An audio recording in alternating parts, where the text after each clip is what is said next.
Hello, everybody, and welcome back to the Monguli Show. I'm here with my brother, and we're going to be discussing our top 5 Aaron Sorkin movies. He's a huge family favorite, so I understand if this list is really personalized to us and our families, but that's kind of the way it's going to be. And we're going to jump right into it, as we always do with what we've been watching recently. There's not a whole lot of news, but we'll get into that, and then we'll jump right into our list. How are you doing? I'm doing good. I realized before I said this, are you okay with your name being on? Yes. Okay. Yeah, Jonathan. This is my brother Jonathan, for anybody who cares. Now you're obviously new to the show. This is my first time having you on. This is my first time having a guest at all in studio. So if the sound is awful, by all means, let us know. Let us know when we can try and fix it on the fly. If it's too loud, too quiet, something like that. Other than that, let's do our first segment being, what have you been watching recently? Now, we literally watched a movie together last night for the first time, very on brand as an Aaron Sorkin movie. It was his second movie ever, called Malice from 1993, I believe it was. Yep. This is it's got an amazing cast, starring Alec Baldwin, Nicole Kidman, Bill Pullman, and like every actor you can think of as background, like Gwyneth Paltrow in everyone one of her first roles. Yeah. Just absolutely incredible cast. Less so of an incredible movie. Yeah. Like, spoiler alert for later, this is not making my list. You're the one that bought it. You live up to your expectations? You happy you own it? You're ever going to watch it again? I'm happy I've seen all Aaron Sorkin's movies. That's fair. Check that So that's pretty much all I expected out of that movie, and that's pretty much all I got. Yeah. It was one of those movies I was glad I watched it with you and our parents. Yeah, like that added to the experience. We were kind of making fun of it and talking about it the whole time. As we do. If I had just watched that by myself, I would have to assume my experience would have actually been worse. Yeah, it would have been hard to get through. Yeah. I think. Yeah. Now, that being said, there was quite a bit of, this was a 90s sexy thriller is the category I'm going to put it in. And that was also a little weird to watch with my parents. But, maybe that experience would have been a little bit better if they weren't around. Who knows? Yeah.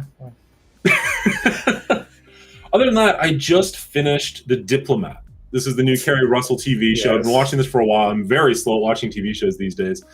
And the credits mentioned Deborah Kahn, if I'm pronouncing that correctly, which I didn't realize until just now. My wife had been recommending this show, and she had said it feels very West Wingy, which is obviously a huge favorite of ours. Deborah Kahn is like one of the lead producers from West Wing, which I had no idea until I was on like the second last episode of Diplomat.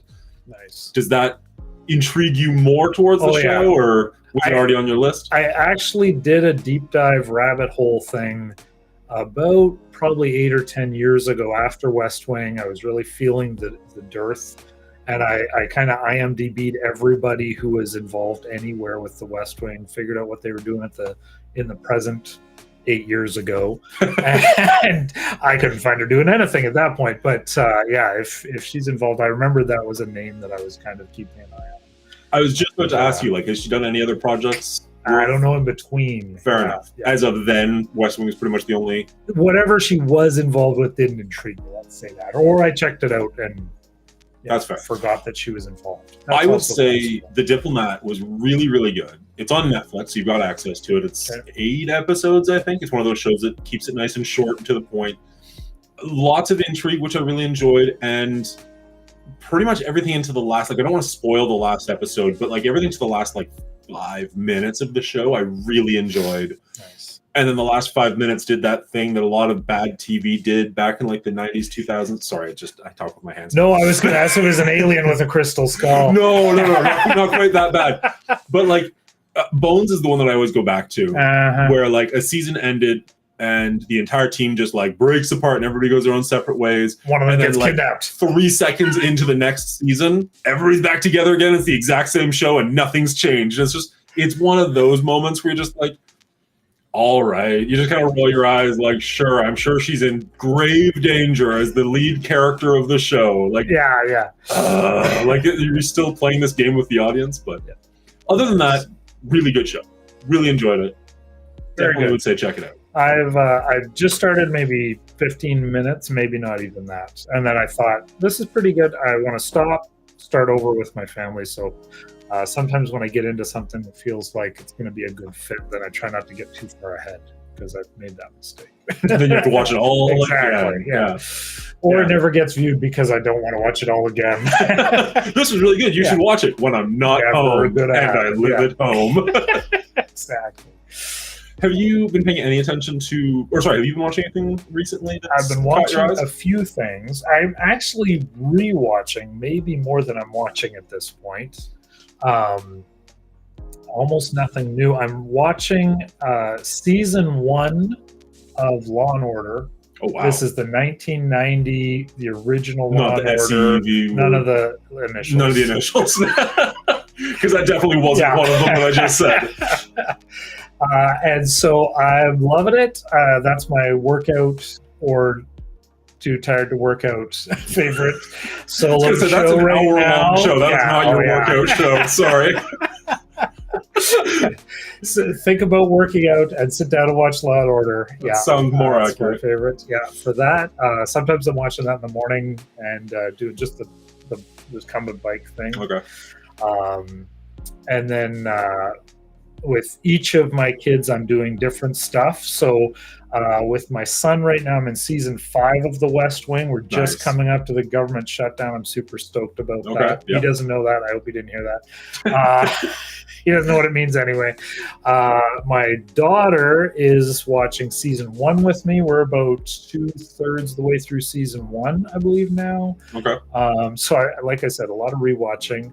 And my daughter is also, we've been watching the very original Alfred Hitchcock Presents. Ooh, so that is like a TV show? 1960-ish. Okay. So about Dick Van Dyke era. 30-minute episodes, and they're very much just short little murder mystery stories, revolving characters. And we've really been enjoying that. We plowed through a whole season, which is more episodes back then. I'm going to say it's about 30 episodes maybe. Plowed through a whole season in maybe a month last fall, and we've been working our way slowly through that and the original, I'm saying original a lot too, Twilight Zone. That's a good watch. Which I gave her, or I gave myself, or we bought at Christmas time and opened up and started in the new year. So we've been enjoying those too. Very and cool. My twins, my daughters, yeah. We both have twins. Yeah. You hear the twins a lot. My twins are a lot older than me, so this is going to be more appropriate. That's fair. I let my kids watch inappropriate stuff, so it might be the same list. Right, it might be. I just finished the Godfather trilogy with my girls. They really enjoyed it. All of it? 1, 2, and 3. I mean, they enjoyed 3? I mean, you know, there's some issues. Yeah. It's not Malice, but it's not, you know. It's not Godfather 1 or 2 either. Godfather 1. Yeah, but they really enjoyed that, so that was good. Nice. Okay. We actually just watched, again, terrible parent, watched way too inappropriate stuff with my kids, Social Network with our kids on the weekend. It was really interesting to go back to, and especially watching it with them. They are preteen. Going through it and kind of getting them to actually pay attention to what they're watching a bit more, watching with a bit more purpose, kind of asking questions like, he's the protagonist, but is he a good person? Like, would you want... That's an excellent question for that movie. Because it's pretty... I think the movie asks you that question. Well, that's fair, but I mean, to get a 12-year-old to be thinking like that, as opposed to just like, oh, they're the lead, they must be the person I'm rooting for. Yeah. Are you rooting for them? Like, he's kind of awful to his friends, he's kind of awful to the people around him, but kind of, again, it's an Aaron Sorkin, that's kind of why we rewatched it. You still kind of like him, despite the fact that you kind of hate him. Yeah, because the writing is so good and clever. And yeah, anytime you can, I call it getting from behind your eyeballs. You know, I'd say I'm a person who'd be easily hypnotized, and so it's very easy to just get into a show and kind of go with the flow, right? Okay. And like you say, it's Sorkin, not really, you know, and so you fall into loving Jesse Eisenberg, Mark Zuckerberg. Okay, Jesse Eisenberg is the actor. But yeah, if you can take that one step removed and kind of be processing what you're watching, that's excellent. Yeah.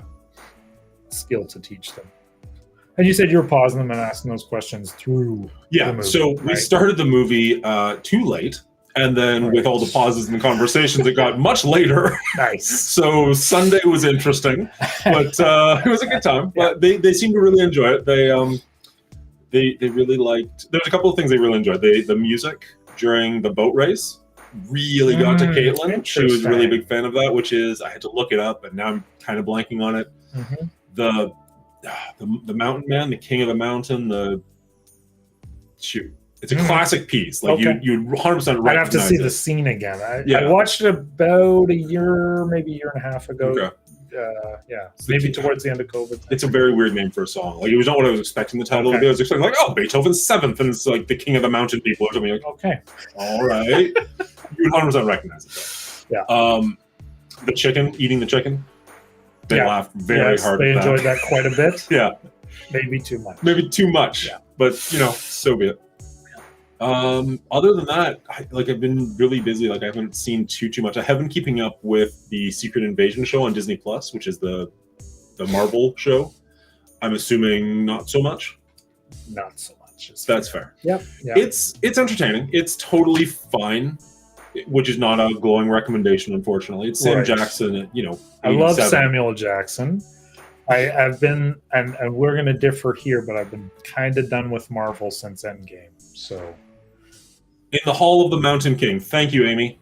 Nice. Amy pulling out for the win. Appreciate that. Producer. Yeah. Sorry, since Endgame you said? Yeah. That's fair. That's fair. Yeah. There's a project or two. I've seen Spider-Verse. I'll see the new Spider-Verse, which I haven't seen. And 100% et cetera, et cetera. But yeah.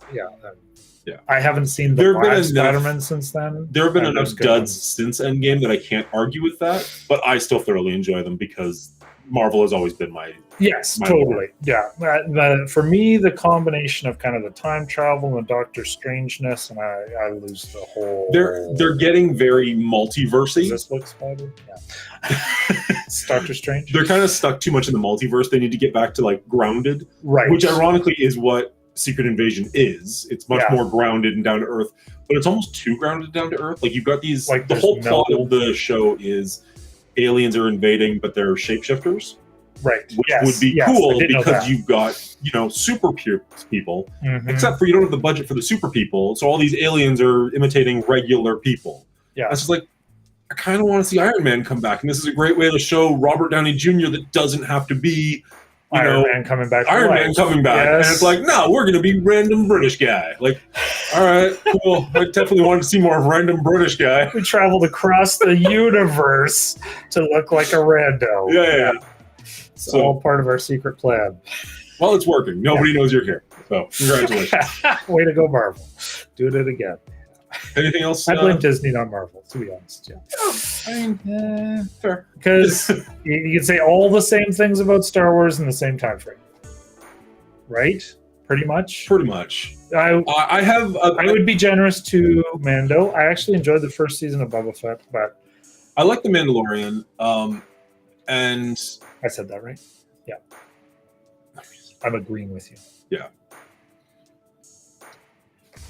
I'm sorry, Nathan, I'm not really... You get that means? So the better question is when the reset button will be hit. So on Marvel, on the whole universe. That makes sense. Yeah. That's a pretty good point as far as when are they going to actually just go back and be like, let's just bring Iron Man back. Because, right now they're having a problem where all their heavy hitters are dead and all their new heavy hitters are Doctor Strange and not very fun to watch. Who cares? All due respect to Benedict Cumberbatch. I actually don't mind his Doctor Strange portrayal. I just think Multiverse of Madness was awful. Yes. So that's what I'm saying. Yeah. It's not his acting. No, it's the story. And even even the first Doctor Strange, I did enjoy. So, anything else you wanted to talk about that you've been watching recently? I think I'm good. I'm watching the original MacGyver with my youngest ones. I don't know that I've ever... The only MacGyver I could tell you about is the one where they go back to King Arthur's court. I remember that one. It must have been taped on a video cassette that we had back in the day, so I could just watch that one over and over again. Because I remember shockingly a lot about that episode and nothing about the rest of the show. Are you sure it sounds like a Sliders episode? Because there's he got hit on the head. He didn't literally time travel. Okay. Yeah. But he goes back and has to fight Morgan Le Fay or whatever. Okay. It was Yeah, and then he wakes up at the end all Dallasy. Yeah, my kids are enjoying it quite a bit. Nathan brings up another good point. They've gained so many other properties back, like Fantastic Four and X-Men. I would love to see what they're going to do with X-Men. Kind of leads into our next story, so that's actually a pretty nice segue. Thank you, Nathan. I knew, you didn't apparently. The writers have been on strike in Hollywood for a little while now, and just recently, I think last Friday, the actors have also gone on strike. So there was a lot of shows that were in production, and they were trying to continue on with them as well as they could, including Deadpool 3, which we revealed recently has Hugh Jackman coming back as Wolverine in the bright yellow suit. Looks very comic accurate, or at least as close to comic accurate as you're going to get. Looks so good, but the main problem with it was like Ryan Reynolds really likes, what is the word? I'm blanking so hard right now. When they just make it up on the spot. Yes, he really likes to ad-lib. And because he is a credited writer, he can't do that. So a lot of people were nervous that whatever the script is going to be the script.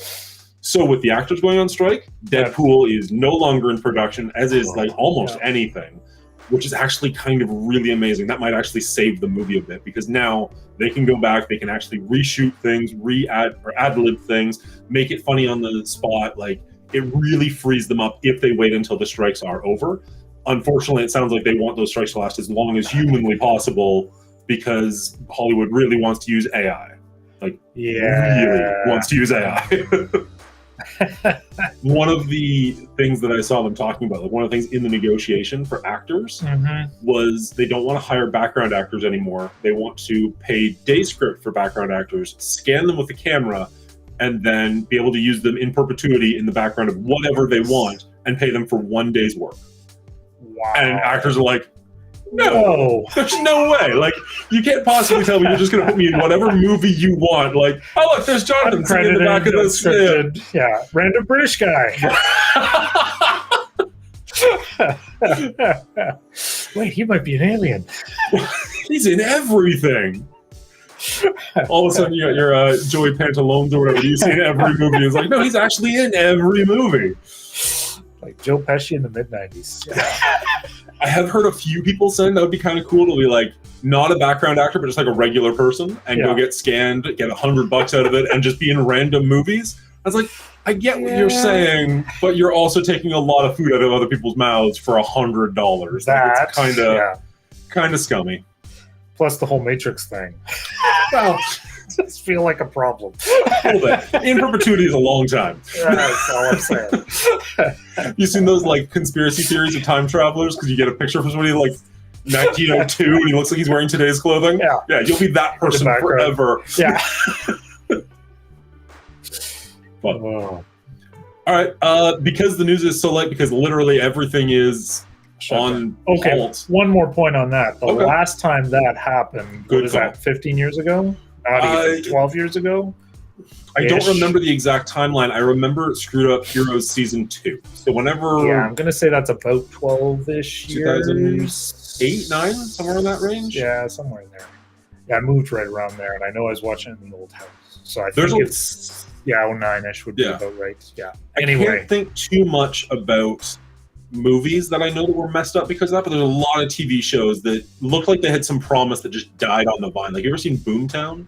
Yes. It was just a procedural, but I enjoyed it. It had a good cast, and it just had a great premise. Yeah, exactly. Great premise, yeah. Heroes was another one. I loved Season 1 and didn't get very far into Season 2 at all.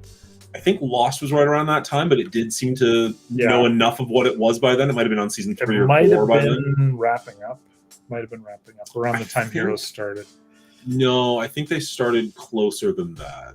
Like, in Heroes, Lost went on for like 6 years. 7 years? Like, it went on too long. Yeah. They probably should have killed by this writer's strike. Yeah, I'm measuring that by houses that I watched it in too. So I was starting that in at least 04. We were binging that already. Yeah. So yeah, it might have been. It was very close anyway. Last 2 seasons. Yeah, for sure. And I agree with Nathan. Like, Heroes was fantastic, and it just So that's really too bad. I bought Boomtown on disc. That's probably how I watched it. And not seen it yet. You probably bought it, gave it to mom and dad, and that's how I watched it. Yeah. Because it's not necessarily one I would have walked past the store and been like, that sounds interesting. I think I've paid a total of $7 both times put together, so I'm not hurting too bad. But, Totally fair. Yeah, I'm pretty sure I've never gotten through it. I think I've seen maybe an episode or two. Love the premise. My concern with the new writer's strike is more reality TV and less scripted drama. The problem is a lot of reality TV is also scripted. So, like, we don't have to talk about reality TV not being reality TV. You're going to get really reality TV that's going to be super boring. Big Truman Show. Yeah. This is what people are actually like. Oh, people suck. I might prefer that to some of the reality shows we have. Totally fair. Oh, yeah. Yeah, because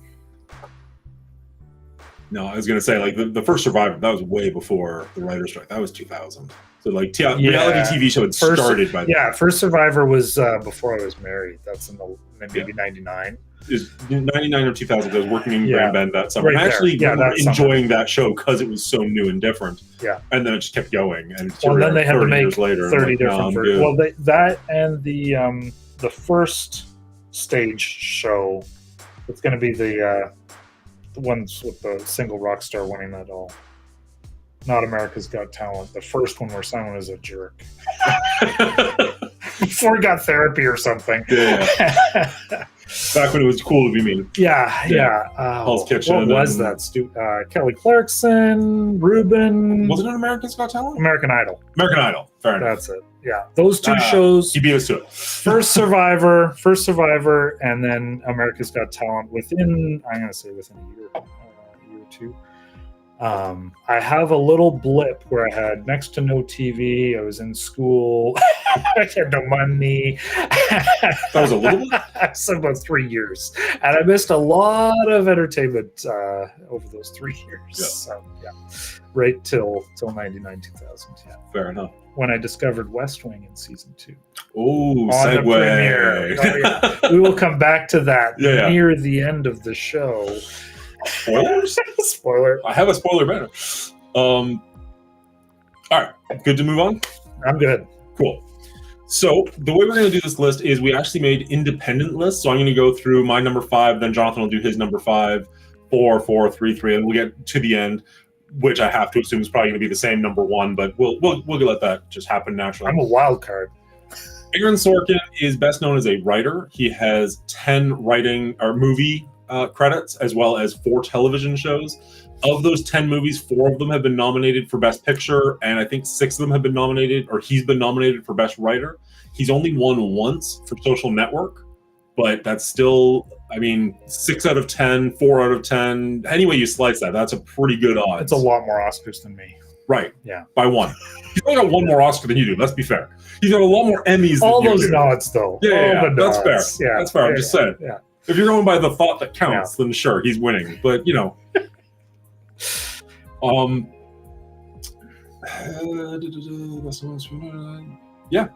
And he's got his movies, if you put them all together, have almost $1 billion in revenue.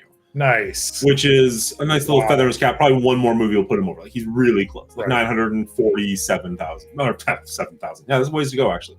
Does that not include his TV shows? Well, no. Because West Wing did okay. For TV shows. No, of course. Much harder to calculate that. Yeah. But, of his TV shows, 2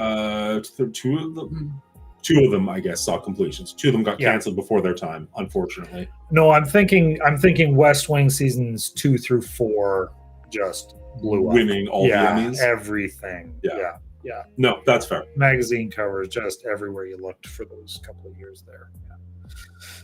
So, anyway. That being said, starting with my number 5, there is no drum roll. Dun, dun, dun.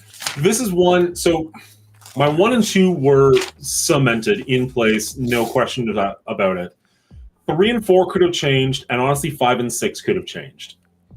My number 5 is the television show Sports Night. Nothing? That's my poker face. You are wonderful at poker. I'm holding a pair of 2s. Yeah, I will play poker with you anytime. Sports Night. Oh, just seeing that desk makes me happy. We're trying things. Sports Night came out in 98.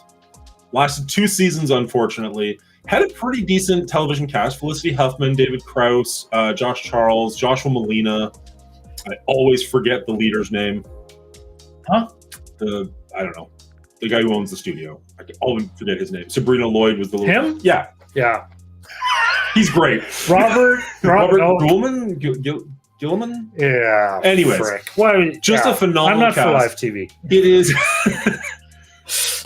It's much more of a comedy than most of his shows that'll come later. Like, he gets very, very dramatic. Does a lot of real life, like based on true stories. This one's completely fictional, mostly comedic. Does have its dramatic moments. Gilliman. There was. Shows a very young Joshua Malina. Just an absolutely phenomenal show. It is only 2 seasons. It is cut short. Doesn't end on a cliffhanger, so to speak. Like, it ends relatively well. Yeah. But very, very rewatchable. Great relationship between the cast on stage. You can really feel their, not their presence, but their chemistry together. These are, and this is Peter Krause before 6 Feet Under. This is Felicity Huffman before Desperate Housewives. This is early on in everybody's career. Yeah. Maybe not Robert. Less so for him, but for everybody else. And I think it's even Sabrina Lloyd before Sliders. I was going to say Sabrina Lloyd was the only one I wasn't sure of. I couldn't think of anything else she's done since. She was definitely in Sliders for several seasons. I don't know if she did the whole show. And that might be previous to Sports Night, but that's very early on in everybody's career. Felt a little bit like we discovered some of these people. They have credits earlier, but this is Sabrina Lloyd being the only one that I couldn't think of. All of them have gone on to good television careers since then. Huge. Felicity Huffman and Josh Malina are also movie stars. Right. Well, and I mean, I find for me, I will watch an Aaron Sorkin show or a TV show in general. Yeah. Identify with the cast, like really get to like them, and then follow them onto other projects. Yes. Right? Like The Good Wife had. And that's where I was Josh looking Charles at and Deborah Kahn. Yeah. So I like, if I see somebody in a show like this, I really like them. I'm that much more likely to like what they do next because I already have the emotional connection to them, even though they're playing a completely different character. Actors. Yes. Yeah. Exactly.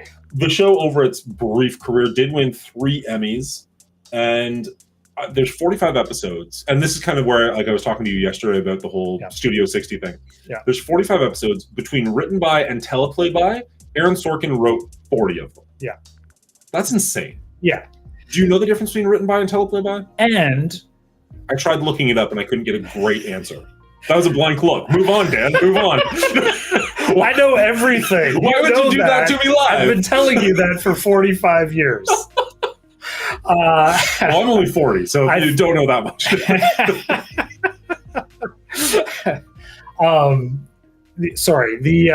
I was going to say, you have to also consider there's some overlap happening with the second season of Sports Night and the first season of West Wing being ordered up. So he is producing on a phenomenal scale at this point. And all of the cocaine. Yeah. No comment. Yeah. I have no knowledge of that.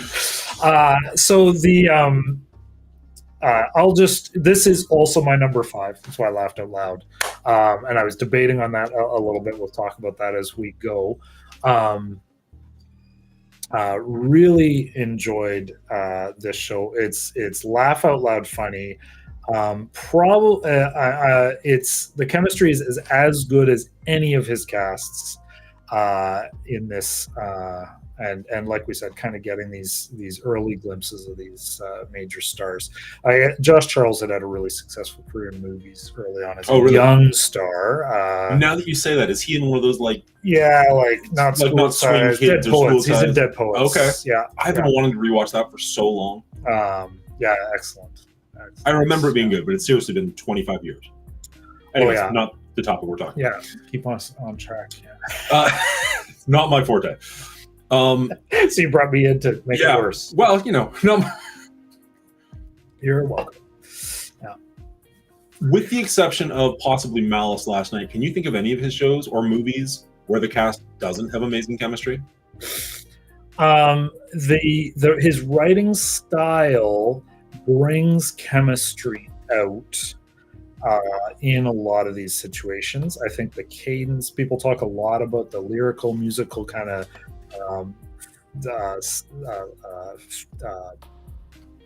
I don't want to say texture of his writing. Yeah. You know, it kind of has this The almost poetic nature of it. rhythmic. Yeah. Rhythmic is a better word. So I've seen different people analyzing like the numbers of syllables and graphing it. People get really nerdy about this stuff. I'm trying to figure out how he does so well with some of this stuff.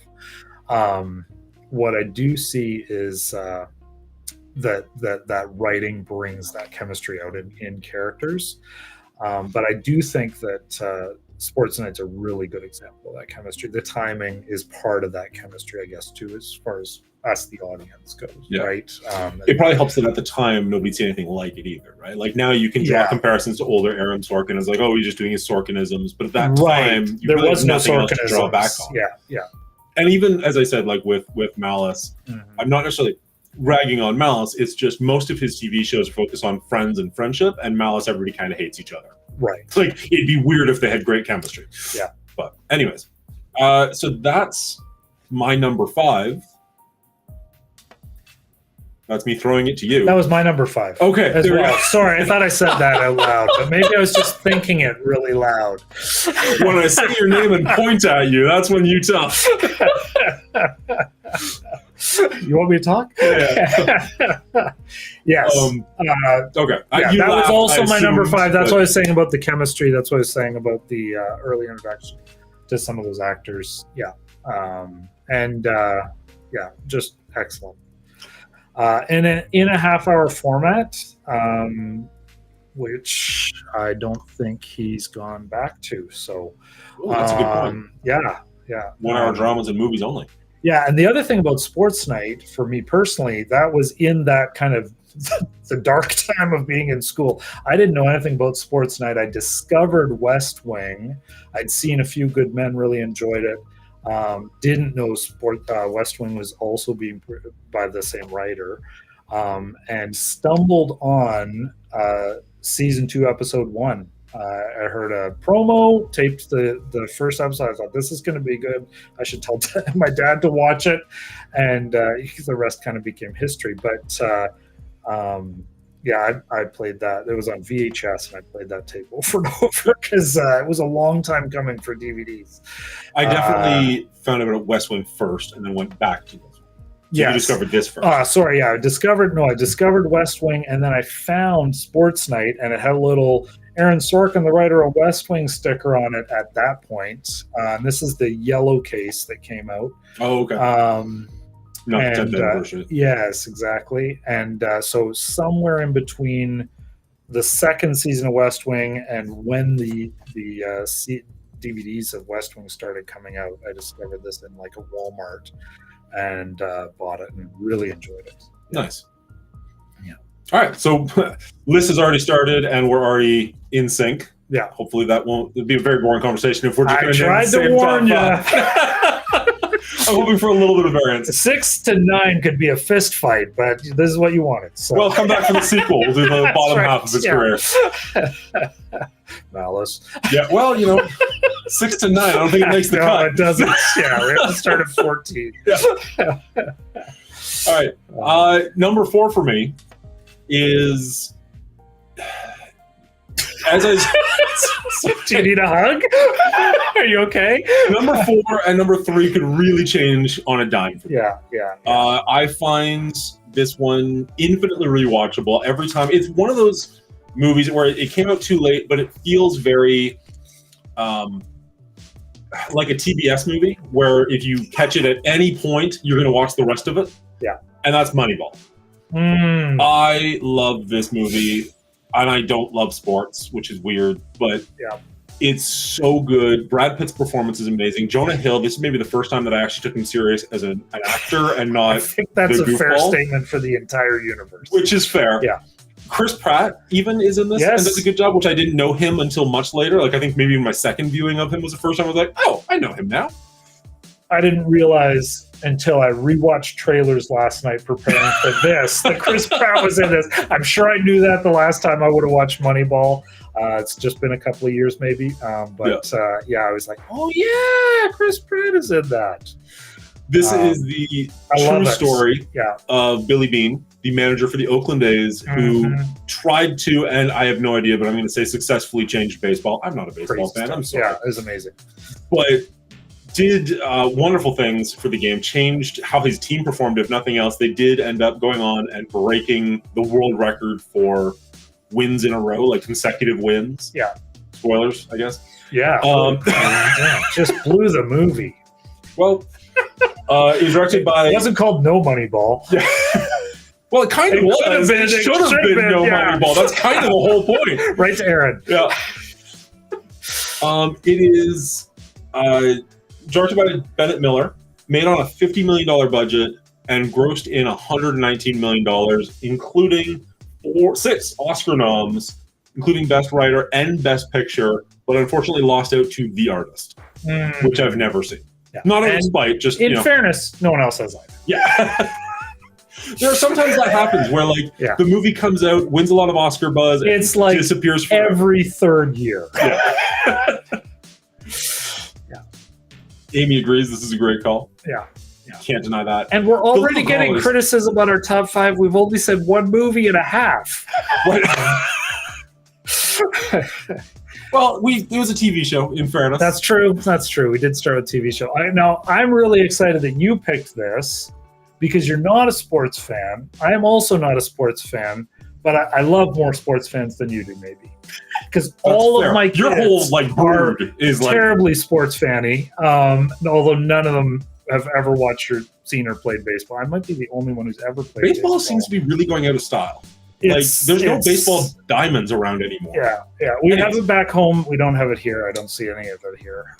And most kids are playing soccer, I think. So soccer shoot. Anyways, that's super off topic. Yeah. Anyway, Moneyball. I was just going to say, I thought if I put this on my top 5, which it didn't quite make, it was going to be my number 6 honorable mention, tied with 9 other things.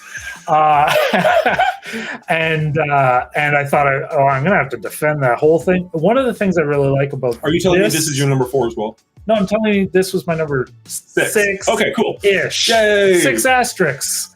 6. It's my number 6 through 9. Yeah, okay. It might have been my number 6. There was a clump of no, it probably wouldn't have been. It probably would have been 7. But anyway, I thought that would be a discussion, the sports thing, and so I'm happy to see it's up on your list. Love sports movies. Yes. Can't stand sports. Yeah, I get that. It's the same thing as reality TV. I want professionals writing my entertainments, and not on strike, and not AI, not. Yeah. Anyway. Yeah. Don't make me evolve. I'm happy to see Moneyball on your list. That's great. And I wish it was on my list, but 5 is a very small number. Well, he's got so few movies, and we have to whittle it down. It's already been 38 minutes, and we've talked about 1 movie. Yes, so, and a half. This could be a long night if we did all 12 or 14. Yeah, fair enough. Number 4. Actually, that's where that quote came from, just for anybody who missed it when I pointed at him. That's from Moneyball. You want me to talk? When I pointed to you? Yes. Yeah. I was going to say one thing about Moneyball that was keeping it above the other movies it was tied with is that it's got, the main character is not as difficult to get behind as some of the main characters in some of the movies, like you've already alluded to in one particular case. Sure.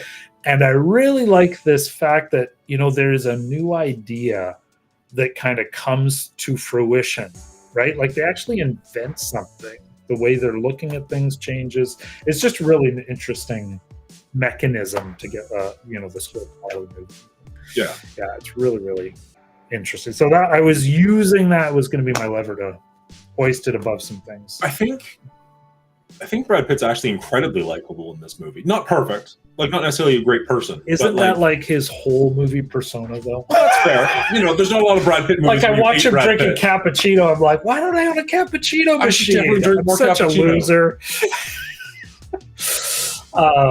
But yeah, he is really likable. I was trying to remember the side story with the dad thing. I couldn't remember if he was a good dad or a failing dad. I felt like he was kind of held back from being a good dad, is my memory of that. There's definitely some issues with the mother and the new dad or the new husband are trying to be very friendly with him and trying to be really decent to him, and he kind of just doesn't want any part of it. Like he's just like, yeah, you've moved on. I just want to have a relationship with my daughter. Right. But he seems to have a very strong relationship with his daughter. Kid. Yeah. The song at the end when he's driving in the car. Yeah, that was kind of heartbreaking. Yeah, I was trying to remember that scene, and it was one I wasn't sure. I was twisting around in my head the other way. Yeah. Anyway, my number 4. Yeah. Keep this moving. Too late. I think before I say my number 4, we have to agree that this will not come to violence in any way. I mean, there's, I think, 2 of his things that I don't like. So okay. I'd be shocked if it's either of those. Well, this could be the that other. Being said, it could be much lower than I want it to be. Yeah, oh, that's fair. Yeah, I'm going to go with A Few Good Men. And I really struggled with this. I love A Few Good Men, like everybody. That was kind of my introduction to Sorkin. I saw it in the theater with my sister and one of my best friends. Oh, wow. We had no idea what we're getting into. We'd seen a trailer on TV. Change your life. We were at the theater. Exactly. Like, this is going to be one of my favorite authors. If we can call it authors, is that the word? No. Screenwriters? That's a lame title. Anyway. Writers? Yeah, writers. Let's say writers. So I don't even know if we went to see that movie. And I don't think I've ever seen a movie with those 2 people ever before or since. I saw a lot of movies with my sister. I saw a lot of movies with my best friend in the 90s. And we just happened to be there and saw this, and we all came out just raving, of course. Okay. That was my next question. Sold it to everybody we talked to. Yeah. And sold it hard to death. Sold it hard. Well, it didn't have to sell it that hard as it turns out. But I just yes, yeah. Oh, yeah. If I was betting money, this would be one of his top 3 movies. Like probably of all time, probably. Yeah, and this would probably, I don't know. This one gave me the most trouble about where to put it on the list. Does it make the top 5? Oh. And not because I think it is really good. It's really, really rewatchable. It's starting to show a little bit of its age. I like Tom Cruise in this movie. I'm not the biggest Tom Cruise fan. Generally, I would say, well, my wife doesn't like Tom Cruise at all. She thinks his face looks like a rat. I don't know what that means, but she does, and other people agree with her when she says it out loud. So maybe now the whole internet is going to be influenced. I feel like I wouldn't want to be friends with Tom Cruise, but I really like every movie he's been in. Like, I can't think of a single time he's phoned it in or given a half-assed performance. Thank you. Like, every time he comes to play. Yeah, and I think this is one of his best performances. It's the writing partly, but certainly it's a good fit for him. So I think when I was debating on the list and where this falls on the list and should it be higher, it's one of the things I've rewatched the most out of all of Aaron Sorkin's stuff. Certainly the movie I've seen because I lived at home with our father. Yeah. So our dad would put this on at any point for any reason or no reason at all. Yeah. Very classic line, change for TBS. The TBS version. We did have a copy. For the longest time. Yeah. I love all the characters. Love the Jack Nicholson character. Well, I mean, hate, of course, the Jack Nicholson character. Definitely the Aaron Sorkin movie I've rewatched the most by far. I found most of the Aaron Sorkin movies I haven't seen more than 3 or 4 times. Some of them I've only seen once. And this one I've seen, definitely dozens of times. And you see this coming up. You have characters in Suits quoting this. You have characters all sorts of places where you see this creeping up, even 20 and 30 years later. Is just that memorable. Admittedly, it's probably because I've seen it so many times. This is not one of those TBS movies. You can catch this at any point in the movie and you're hooked for 2 hours. Yeah. Which I've done so many times. Excuse me. I lost my train of thought so hard with that burp. where you didn't put it in your top 5, or did or didn't know where to put it in your top 5? It's 100% in my top 5. Okay. Spoilers. Yeah. Stop playing. Sorry. So I might finish your thought here. Sorry. It's insanely requotable. Oh, now maybe that's because of how many times we've seen it, and so it has become a joke, including the "Forget You, Harold." Right. Like, I get that might be in like just our family. Like most people just go, "You can't handle the truth," and that's all they remember of the movie. There's a scene in Suits where he quotes several lines of dialogue. Sure, lawyers are going to quote it. Yeah. Have you ever seen the he's not a real lawyer, right? Yeah. Spoilers. Have you for Suits? Have you seen the YouTube show Legal? I don't think it's called Legal Eagle, but have you seen it? It's so good. Anyways, it's an actual lawyer, and he quotes it all the time. Oh, okay, nice. Yeah. Moving on. Anyway. Yeah, the amount of quotes in this movie, like it rivals something like Princess Bride or Quest for the Holy Grail for our family. Oh yeah, it's just constant. Yeah, and I think in the ethos, that's not just our family. In that I have yet to meet another family. But I'm sure there is there. Yeah. I do find this one for me. It was. Is it a favorite? Is it nostalgia? Is it? I've seen it so many times. I'm not going to put it on to watch it. Is it the Desert Island movie? Because I think as Aaron Sorkin movies go, if I had to have one looping for the rest of my life, it's probably going to be this one. That's fair. And yet I put it at number 4. So we'll talk more about that. But. I have thoughts on the Desert Island one, but that might be a different top 5 we do another time. Right. That could be a lot of fun. And also I need to give you 6 months to prepare for that. This was 9 movies. I had to give you 3 weeks. That I might be able to do it faster. Yeah, I think this was the issue. This is picking children. Yeah. The issue with this list is the bandwidth is so narrow from his best stuff to his third from worst stuff. Yeah, more on that later. in part 2, is so narrow that it's tough to pick, and there will be people hating what I do and don't have on the list, and for sure, we're not going to come to violence over it.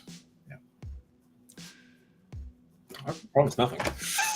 Was that your number 3?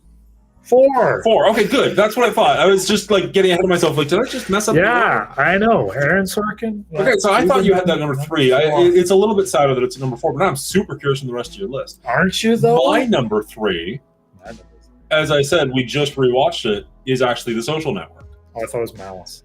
No, rewatched. Not watched for the first time and we'll never see again. There's a difference. The wording was subtle, but it was there. I got it. Social Network came out in 2010. It's his only Oscar win for Best Writing. It was also up for Best Movie, which lost to The King's Speech. Yeah. And I think The King's Speech is a fine movie, but I think that it's one of those ones where they got it wrong. And I'm not just saying that as an Aaron Sorkin fan. I think Social Network is definitively a better movie. It has stayed in the social zeitgeist better. I think it is just overall... You see and hear about people rewatching this. Exactly. Yeah. Nobody's not mentioned just Sorkin the King's fans Speech in our family. Yeah. In decades. I have heard people saying they're rewatching the King's Speech and enjoying that one too. But yeah, I'm going to agree with you in principle. Yeah. That's happened a couple of times where the Oscars you just think they got it wrong. Like, I'm sorry, Saving Private Ryan should not have lost to Shakespeare in Love. It just should not have happened. That's a whole different video, whole different side tangent. But we should do that video. I have so many thoughts. Moving on. Yeah. I can't agree enough with this. Andrew Garfield is amazing. Oh, so good. I love him in everything that I've seen him in. My favorite Spider-Man, and he's phenomenal in this. My kids love him in everything, and he's their favorite Spider-Man as well. Yeah. Now, one thing I'm going to throw at you is... That's what I was worried about. Is Mark Zuckerberg wrong for firing him in this movie? Or has it been too long? And I rewatched quite a bit of this yesterday, actually preparing this list and getting sucked into the clips because it's just wonderful. There is actually a really great SNL clip. I don't know if you ever saw it, but Jesse Eisenberg is hosting SNL and they bring in Adam Sandberg dressed as Zuckerberg. Okay. And then they bring in Mark Zuckerberg. Oh, spoiler alert. Just awesome stuff. So you should check that out for fun. I forget your question. I just wanted to tell you that so bad. Is Mark Zuckerberg wrong for firing Eduardo? I forget his last name. Saffron? No, I think Eduardo was right to shut down the accounts. I think they needed to sort that out, and he wasn't. He needed to be where he was. I think he needed to be. I think they weren't entirely. I think Napster Sean was a cancer, is awful. And that's how he's presented in the movie for sure. But Justin Timberlake does a great job.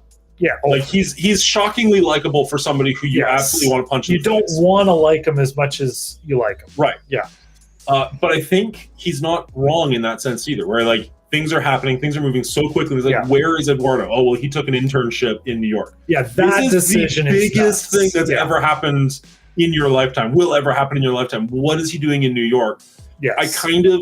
I feel so bad for Andrew Garfield because I love Andrew Garfield, but I kind of get their point where they're like, he's not. Your business manager is not making good business decisions. I feel like both Sean and Eduardo are missing it, and the Mark Zuckerberg character. I didn't say character because this is heavily fictionalized. There's true events. Yeah, exactly. But I feel like he doesn't have a lot of kind of his own weight, his own ego strength. He kind of has a sense that this is going to be really big, and he's right about that. But you see him getting led around by the Sean character. Yeah. All right. Well, if you're going to stop talking while I'm typing, sorry, say it out loud. I haven't seen Oppenheimer yet. I will probably check that out opening weekend, and we'll have more thoughts on it next week, unfortunately. This week we're doing our top 5 Aaron Sorkin movies, so we're going to continue on with that. One of the things that I heard about this movie, and I rewatched it kind of with that in mind. Have you ever seen Citizen Kane? I've seen it long before any of this. That's totally fair. Yeah, it's going to be 20 years ago.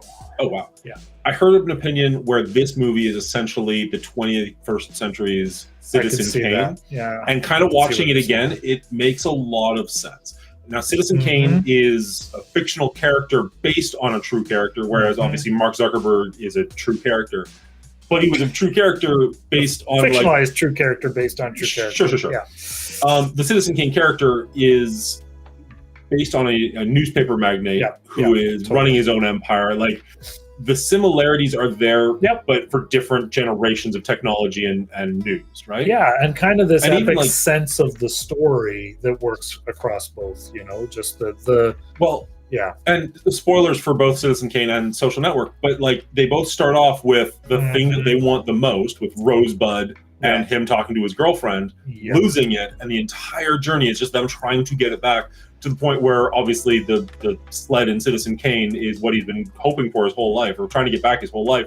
And the end of Social Network is him just like sending a friend request to his ex-girlfriend and just refreshed. So looking at this, it was a really interesting perspective to watch it with. Yeah. But looking into this as I was researching my list, and I really love this movie. It is not in my top 5, spoiler alert, but it was one I had to really weigh, and that was actually one of the ones that I was pulling against these 4 and 5s. What I was going to say is, so the fictionalization, the Mark Zuckerberg is actually married to a girl he met and dated in university. So this is a pretty big departure for him to be, hitting screen refresh. It still echoes kind of the hollowness of his success, which is a really important aspect of the story, and his inability to kind of establish himself, and I think just my sense is that he's kind of beyond that now. But in the story, that was a really key point, and so I think it still works for the movie. But I was really intrigued to know how far off that was. There is a breakup in college that fuels some of the early pre-Facebook, pre-the-Facebook web shenanigans that are portrayed in the movie. But I thought that was interesting.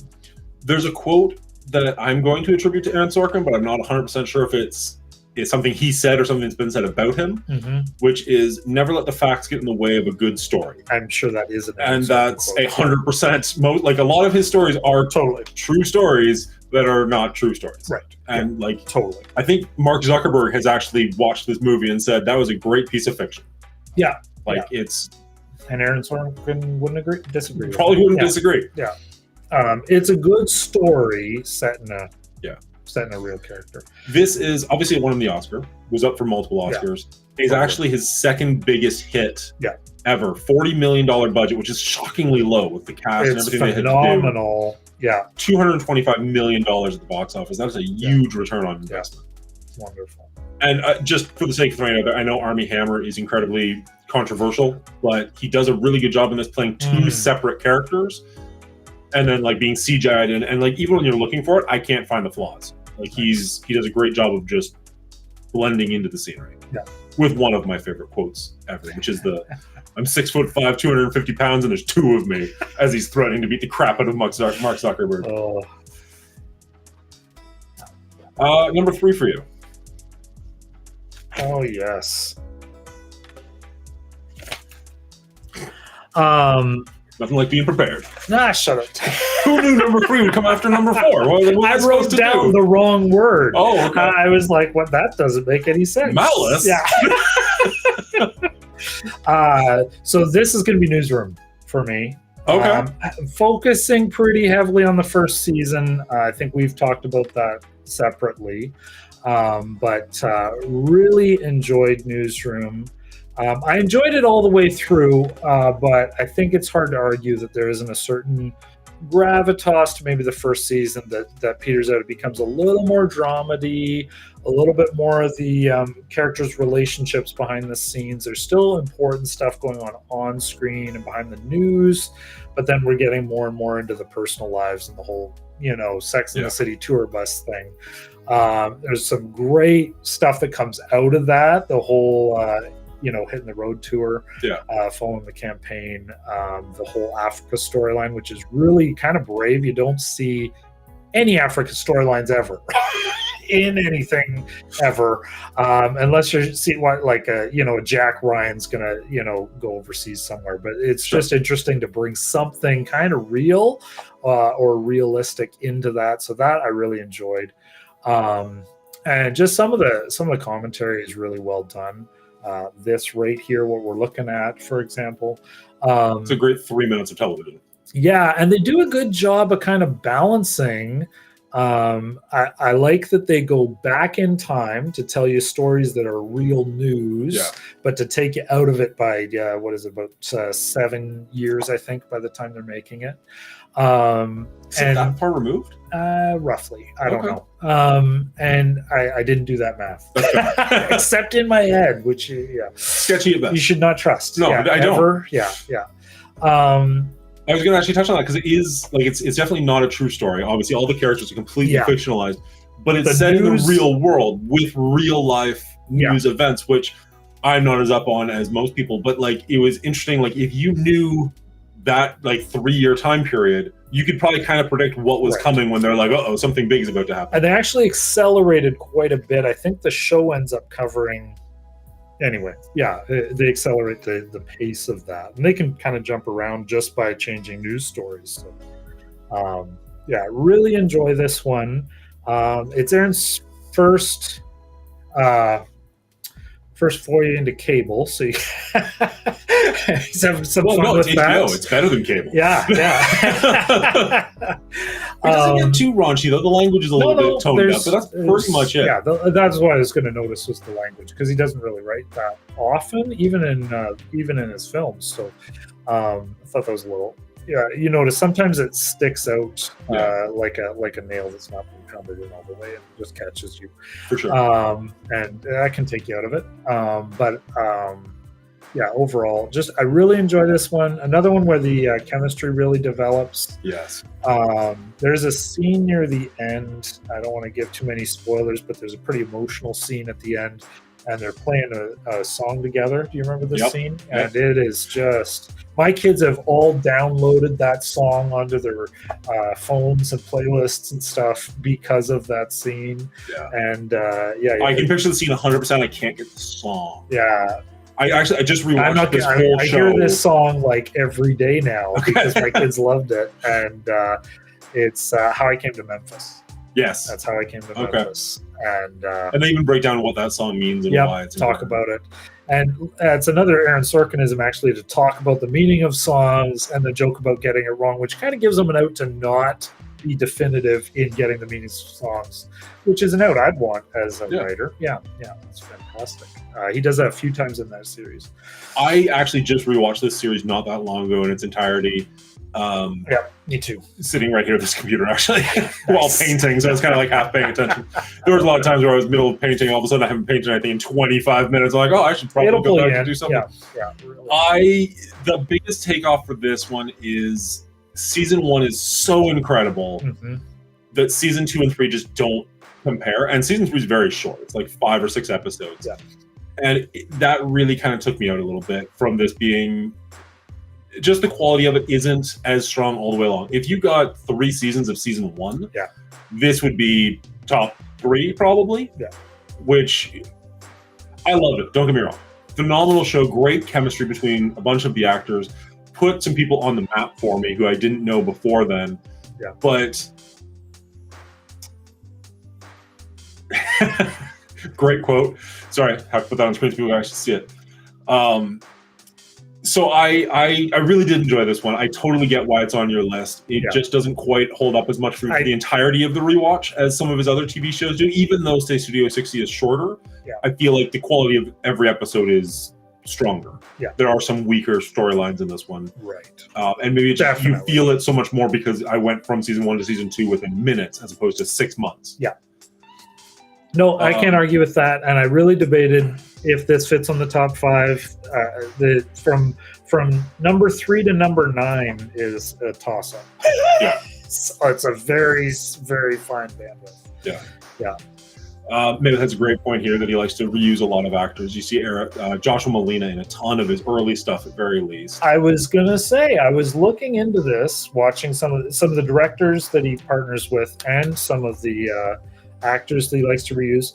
I don't think we see Joshua Malina in a Sorkin work after West Wing. Everything before that, 100%. He's in West Wing. He's in a lot of West Wing, more than I actually thought. Dozens and dozens of episodes, several seasons. I think he's in to the end from. Well, he starts in 4 and then he's been right to the end after that. Like he's probably more than the person he replaces. Yeah, Lucas. No, Sam Seaborn's character, the unstable. This is awful. This is why we don't do live TV, right? Yeah. Aren't you William Tyler? I am not William Tyler. I was going to ask, do you care if I put his name on screen, or you said his name out loud? Trick me. There you go. Hi, William. I told you I'd be doing this for 2 months. Newsroom is the best Sorkin, hands down. I disagree, but I mean, I can't say that I don't respect the opinion. I guess you would disagree as well. Apparently. Yeah. There's some production quality that's really good. There's some good chemistry. There's some, I love the Sam, sugar pops. Rob Lowe, by the way. Doesn't matter at all now. Way so late. Yeah. The Law and Order, Jack, whatever his name is. The boss. He is fantastic. He's fantastic.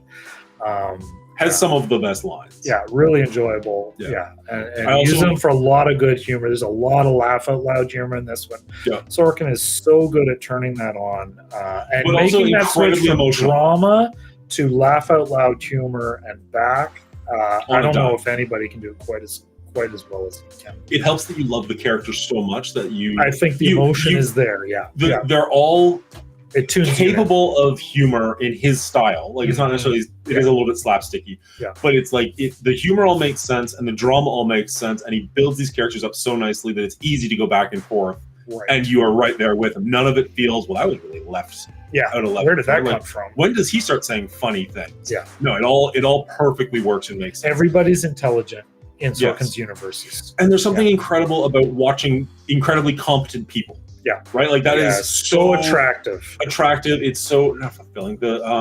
Yep. I know what you mean. Whatever. It's great. And he does a great job of making very competent characters. The other thing he does really well, on top of the competence, is kind of this nobility to a lot of his characters. Friendship is really big, loyalty, honesty. They're all about duty. Exactly, yes. Yeah. He does a really good job of kind of bringing that out and kind of relying on some of those, core central themes. Yeah. Very good. J. Alexander says that Charlie Wilson's War is his second favorite Sorkin. I'm curious what your first is. I will admit Charlie Wilson's one of the ones where I've seen it. Mm-hmm. Maybe once.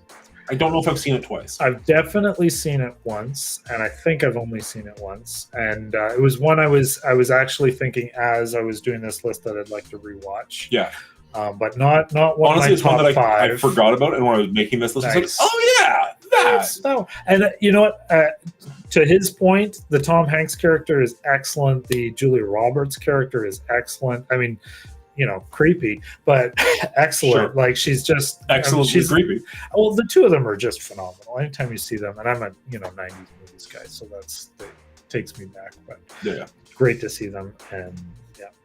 So that was your number 3. Because I am all over the place. Yeah. Make fun of you and then do the exact same thing. So my number 2, we have actually already touched on, which is A Few Good Men. There it is.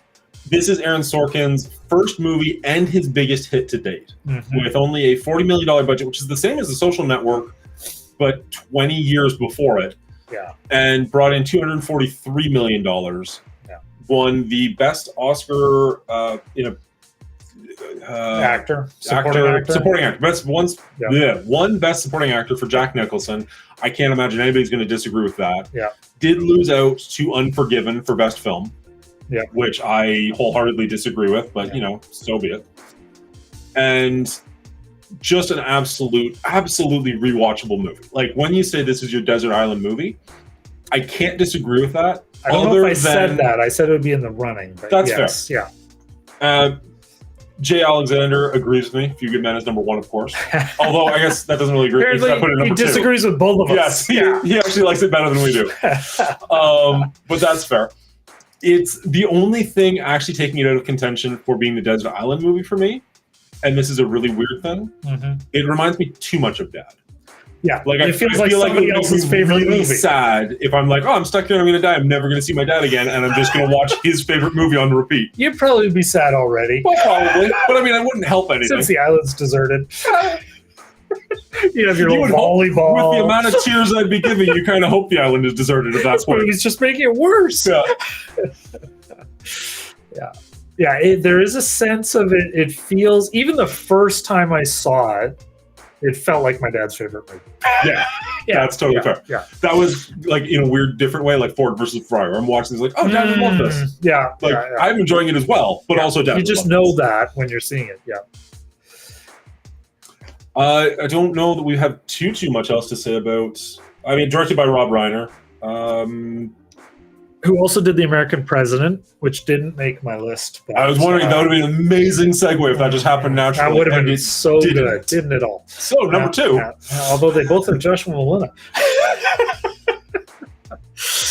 Barely. Yes, I agree. Kiefer Sutherland is great in the bad roles. Yeah. Yeah, the casting in it is just insane. Oh, yeah. Like, everybody's firing on all cylinders. I don't think I've ever liked Demi Moore as much as I do. I don't even know if I've seen Kevin. It's not Kevin Spacey. Kevin. I love him. Yeah, he was in Usual Suspects. Sure. Yeah. Okay. Like, is he as good at that? Was hurtful. This one? I didn't mean it hurtfully. Yeah, it's yeah. Fair enough. Can't argue with that. Number 2 comes after 3. Yes. Might be a surprise. I have Studio 60 on the Sunset Strip in number 2. Wow, so you're going all TV. I'm going heavy onto TV. Yeah. Now, is that just because of the amount of time you get to spend with each character? It might it can't be a rewatchable thing. It might be rewatchable. I have plowed so Aaron Sorkin movies, other than A Few Good Men, there's few that I've seen more than, I'm going to say, about 3 times. I'd have to look at the list to see if that's true. The TV shows, which are, dozens of hours, I don't think there's an episode of any of his TV shows I've only seen 3 times, or not at least 3 times. I've rewatched all the Sorkins again with my kids, and we finished them. So now we got to start doing the movies. We've done some movies, and there's some movies we have yet to do. So I love the energy and the pace, and I feel like it fits really well with kind of that live TV thing, which he's done in a few different shows. But it also fits like the comedy. Fits with the this faux SNL backdrop that he's given himself, and then he's got the we start off like about 3 seconds into the first episode with this like network rant, right? It's a shame we don't see more of that character. Of course, you can't really, but it's a wonderful like career. Life and career. Yeah. Does he die? No, but okay, yeah. Well, there's that slight second. Like, did he have a heart attack afterwards? No, I think he's not well. Yeah. He does. Anyway, so yeah, I like the energy. I like the chemistry is really good.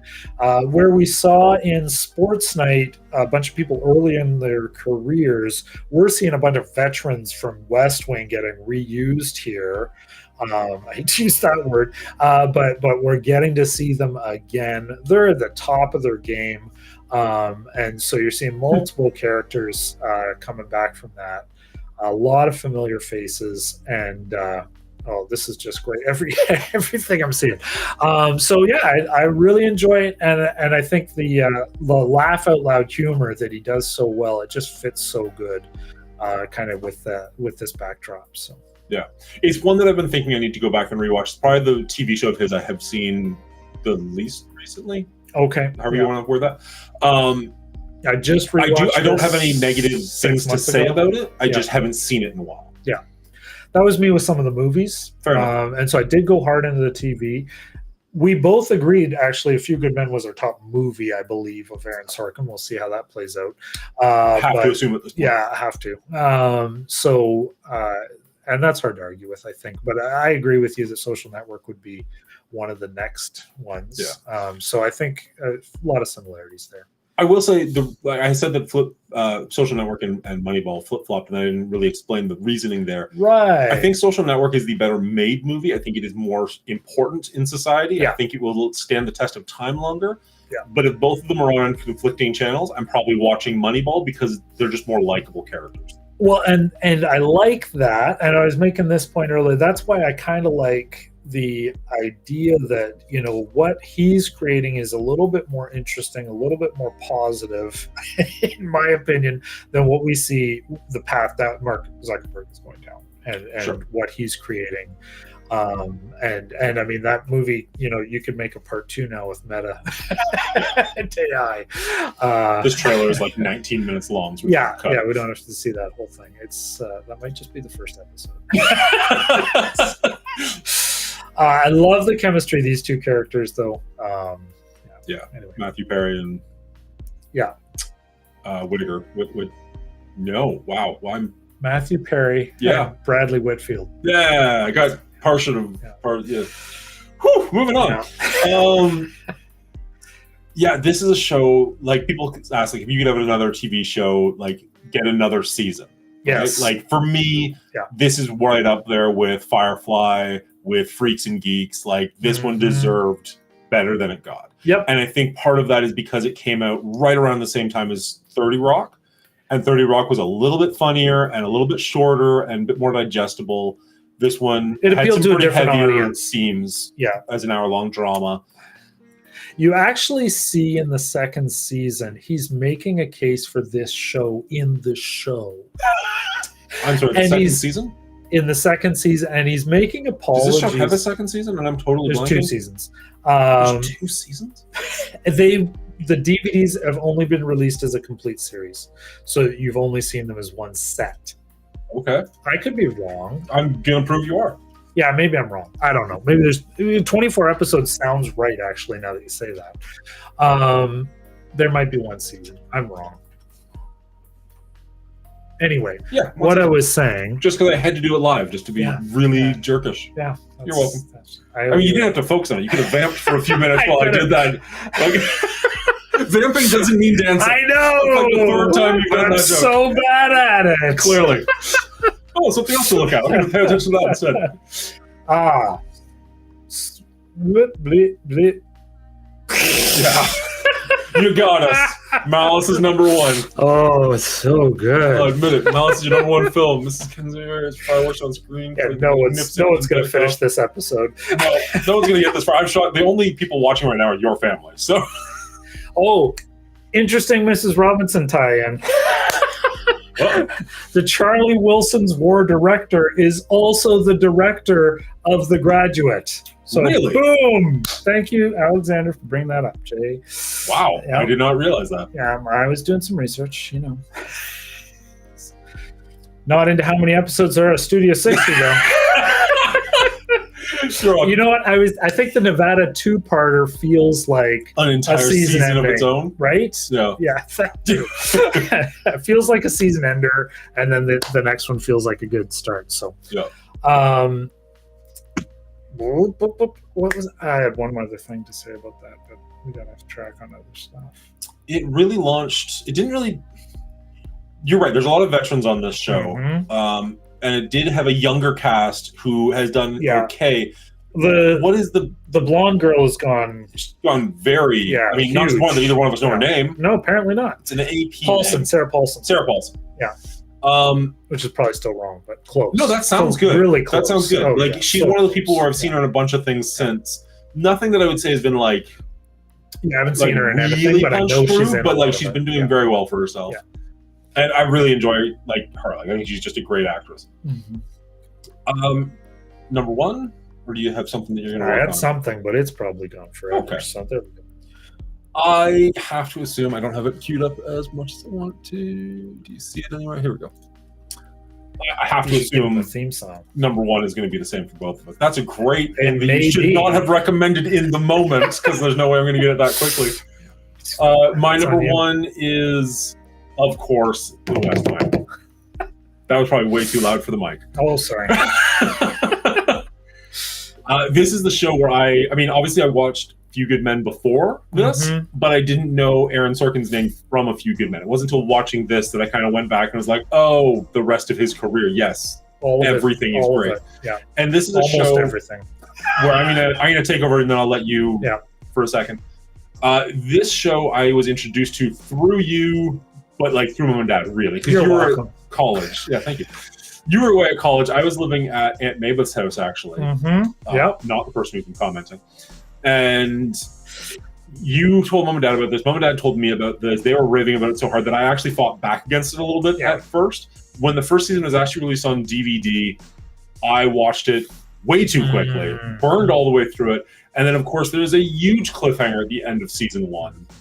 And I was like, disc for coming out so slow. They were so slow. And season 2 had started, but I'd already missed it. Like you were already like halfway through season 2, and TV back then wasn't like you could just go to Netflix and see what you missed. And I was living out of province, and I had every episode of season 2 on VHS. I called Mom and Dad begging them. I guess it's a really old show. Who got shot? Who survived? What happened? They wouldn't tell me. Yeah, no, They of course would not tell me what was going on. that. Yeah, and that I believe, a fan of the whole show, all 7 seasons. Aaron Sorkin did the first 4 seasons, but I believe there's a lot of good stuff in here. But that season 1 cliffhanger and the first two-parter episodes, season 2, episode 1 and 2, those 3 episodes are maybe the high point in the whole series for me. I started with season 2, episode 1, and so I got the resolution before I got That was the first episode you ever watched? as the first episode I ever watched, and I have to say, rewatched quite a bit. I had no TV. I had taped it on VHS. I was in grad school, and my downtime at that point was rewatching this West Wing VHS. Okay. Just and again, passing and them again. around to my friends at grad school. And so I was like the West Wing dealer by the end of season 2. I had all these episodes on VHS. They just said West Wing, and remember those inch wide VHS stickers, and I just had West Wing and Sharpie, and then the episodes, and then it was about 4 years until they started coming out on DVD. Other things were out, and it just took forever. So season 1 came out in 99, 2000, and we saw it come out on DVD in 03, 04. Season 2. I guess that makes sense because I wasn't living it in. Maybe it's in 99, 2000. I didn't realize it was that far behind. Season 2 came out on DVD. I got it for my birthday in 2004. Wow. In November 2000, where it just come out. It was like 2 weeks, I think, it had been out on DVD. And things were very slow, months apart and years apart coming out. It's worth mentioning the TV show ran from 99 to 2006, so it's got 7 seasons. Aaron Sorkin actually left the project after season 4. So of the 155 episodes, he was involved heavily with 86 of them. But when you consider that 155 episodes is 7 seasons, he was only on the show for 4 seasons. 86 is a huge number of those episodes. That's 96 episodes in 4 seasons. So basically all of them. Yeah. Yeah. Just insane. Hitting it out of the park. 26 Emmy wins. Yeah. 4 of them being outstanding drama, which is kind of the best that you could hope for that show. Mm-hmm. I have had great luck with this show. What I mean by that is back when the TV show came out, it was on DVD, as you've mentioned multiple times. It had 4 episodes per side of the disc, and it was double-sided discs. I would lend this to friends and say, watch the first disc, which is 4 episodes. Yeah. Which now that you say it out loud is like, that's almost a 4-hour commitment. That's a lot to commit. But back then, you didn't have Netflix to rely back on. You only had really DVDs. Every single friend I gave this show to that did that got into the show immediately. The only friend I had who didn't get hooked to the show stopped after like halfway through the first episode. Right. And I'm like, you don't count. You didn't do what I told you to do. Yeah. So, but of the people who made it all the way through, every single one of them enjoyed the show and watched all. Start everybody on season 1, episode 1? Yeah. Okay. Because I started there, I've started a few people on the cliffhanger season 1 finale. Sorry, say that again? The last episode of season 1 going into season 2, 1-2, and then going back to season 1 from there. Yeah. I feel like you wouldn't be as emotionally connected to the characters to well, care if you what happens at the end of the season. In season 2, we do all the throwbacks to how everybody became involved in the campaign. Sure. And so I think part of the function of that was introducing the show to new viewers, because of course we're on primetime TV in the end of the 90s. West Wing and Sopranos are basically introducing this idea of the long story arc to television plot lines. We don't have streaming yet. Netflix is still 5-7 years off. And so I think it was functionally designed to be that episode, that 2-parter introduction to characters. What are they doing here? How they fit together? Explaining the chemistry, making sense of all that. So I've used it that way, and to good success. The first episode is really well written. There's a few slow points in season 1, I would say. Not terrible, and not necessarily whole episodes, whole discs, but for scenes and storylines. For the complexity of the show, it's all phenomenal. No complaints here. For the show to be based off of the West Wing, like the presidential office and politics and everything that it is based off of, for there to be a few slow moments, but for most part, phenomenal, like that's a huge win. Yeah. The only... no, that's just me. Never mind. I was going to say, like, the only thing I don't like about the show, but it's like, that's pretty narrow. No reason to... You just called it number 1. I think it is number 1 despite it. Yeah. Is just one of the characters in season 1 just irks me to no end. She's never gotten better. You don't like Mandy? I don't like Mandy. Dude. I don't like her at all. You just can't.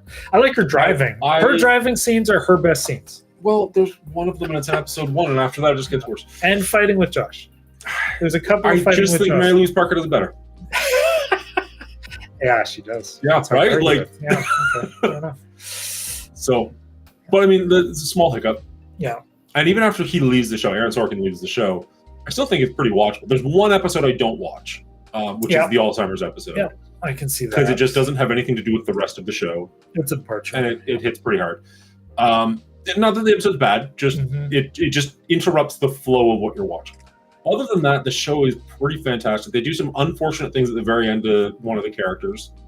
Yeah. But that's forgettable, right? Like, that's deep into season 7 by the time that happens. Yeah. Any closing thoughts on West Wing? I mean, we could do an honorable mentions because there's definitely. Well, we have. We're an hour and a half in. I would say your kids are going to bed. Okay, honorable mentions. So I said number 5 and number 6 could flip flop. Number 6 for me is Molly Bloom. No, Molly's Game. Sorry. The character is Molly Bloom. I love that movie. And we're not going to go super deep on these ones. Yep. I just think she does a great job. I think it's a lot of fun. It's Aaron Sorkin's first it's his first directorial debut because he debuted multiple times. Yes. It's his directorial debut. I think he does a great job with it, with her. It's just really interesting. It's another one of those ones where it's all about poker, which I don't really know that much about. I don't really care about poker. You don't need to, like everything Sorkin. You don't need to. It's the baseball thing in Moneyball. Yeah. It's Steve Jobs and Apple. You don't have to be an Apple historian. For me, I think the top honorable mention, this was really tough, is going to be the Trial of Chicago 7. I just find that so rewatchable. I've only seen it a few times, but I just really enjoy the Abby Hoffman character played by Sacha Baron Cohen, and maybe his most likable role. It might be the only one I like him in. That's a low bar. Since he works so hard at not being likable and succeeds, like even his Les Mis character is like, oh, I have to take a bath before I finish this movie, and so I think for me that's going to be the next one. But I didn't have Social Network and I didn't have Molly's Game. These are both excellent. The Steve Jobs really impressed me. We didn't even talk about American President. I think Steve Jobs would be my second last. Like, I might have to watch it again, but it was just one of those ones where, like, even as I was watching it, I was forgetting what was going on. You know what I mean? Like, it was just like, I just don't. Yeah. It's really hard because, unlike Social Network, where you don't really like, you're not supposed to like Mark Zuckerberg, you still tend to like Mark Zuckerberg. Yeah. At no point in that movie did I like Steve Jobs. No. At no point. Yeah. But that is the point. Which is fair, but I find it hard to connect to movies where you don't like the person you're supposed to be watching. Unless, well, even when it's the point to not like them, you can sometimes still get, like, other side characters who are fun. But you really just have a movie that is a 2-hour argument between Steve Jobs and Seth Rogen's character. And the personal assistant. His daughter who he's just ignoring or whatever. Like, and the personal assistant that yells at him for the daughter. Yeah. It's just uncomfortable, painful. Like, if it wasn't Aaron Sorkin, I would never revisit. Like what I told my kids about The Godfather, you have to watch it as a tragedy. Which is fair. Right? His success is his failure. It's a tragic story. He's missing the whole thing. Fair enough. Yeah. My second last, since we're doing that now. I didn't know that we were. You did. You went mentioned there. it, and I think we agree Malice is last. Terrible. Other than J.A. Alexander, who is, I think, just trolling us at this point, but well deserved. No, my second last, I think, would be The Ricardos. Not that it was bad, but I found it the least engaging, maybe. I really like that time in history. I really think there could have been some interesting things there. I think they went for the interesting things. They get into touching on the blacklist. I felt like it doesn't know enough what it wants to be for about the first half. And then it starts to figure that out, but not in time to stick the landing. So I think that's my second to last. But I agree with you. He's got some really complex characters. In the TV shows, I think he can have a little more fun with that. Toby's imperfect. So many of these characters are imperfect, or their weaknesses are brought out and interesting. Josh's Pride, all these things that come through in the TV shows. In the movies, it just tends to be hard to watch. I love the Jesse Eisenberg's portrayal of Mike Zuckerberg, but it's just like a train wreck, and Steve Jobs is worse. It's just so much worse. But he does a great job of disappearing into Steve Jobs, way better than the Jobs movie with Ashton Kutcher, I thought. Which I never saw. I didn't either, but I could tell. That's fair. I've decided to judge it from the poster. Judging that book by its cover. That's right, baby. Very good. All right. Excellent. Well, this has been fun. There's a lot of fun. This is potentially still early enough to get a little Everything Everywhere All at Once in. I'm just going to keep pushing until it happens. You are pushing that, yeah. So, all right. That is our top 5 Aaron Sorkin movies. I have to actually look at the camera, not myself on the screen. What do you guys think? Do you disagree? Do you agree? I know Jason Alexander. I'm just going to keep doing it. Sorry, buddy. Oh, there are really, angry really Tylers watching Malice this right now. So many angry Tylers.